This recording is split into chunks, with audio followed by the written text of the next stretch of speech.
Hello friends, આજે આપણે જાવાની અંદર સ્ટ્રિંગ વેરિયેબલ કઈ રીતે ડિક્લેર થાય, ઇનિશિયલાઇઝ થાય અને એની વેલ્યુ કઈ રીતે એઝ આઉટપુટ પ્રિન્ટ થાય એનો એક પ્રોગ્રામ જોશું.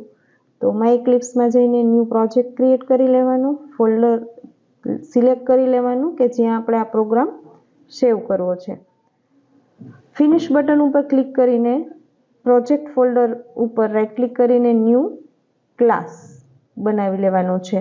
તો આ ડાયલોગ બોક્સની અંદર we can give the name of the class અને એઝ અ ક્લાસ નેમ કોઈ પણ વેલિડ આઈડેન્ટિફાયર નેમ યુઝ કરી શકાય. મેઇન મેથડ વાળું ચેકબોક્સ સિલેક્ટ કરી લેવાનું એટલે આપણને હવે કોડિંગ એન્વાયરમેન્ટ મળી જશે.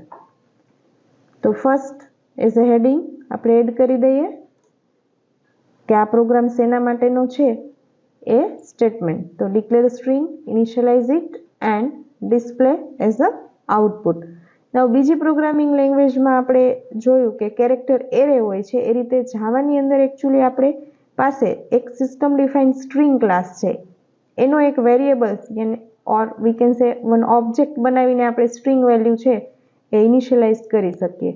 તો અહીંયા આપણે એક સ્ટ્રિંગ વેરિયેબલ્સ એનું નામ આપેલું છે નેમ અને વેલ્યુ ઇક્વલ ટુ કરીને ડબલ કોટમાં આપી દેવાની, જે પણ વેલ્યુ આપણે સેટ કરવી છે એ. અને પછી એ જ વેલ્યુને એઝ અ આઉટપુટ ડિસ્પ્લે કરવા માટે we can write system.out.println and within parenthesis the message which we want to print with the value of that string. તો અહીંયા લખી નાખેલું છે ડબલ કોટમાં name equal to and plus કરીને નેમ, જે આપણું વેરિયેબલનું નામ છે. ઓકે બટન ઉપર જ્યારે આપણે એક્ઝિક્યુટ કરીને ક્લિક કરશું તો આપણને વેરિયેબલની વેલ્યુ એઝ આઉટપુટ મળી ગઈ. Thank you.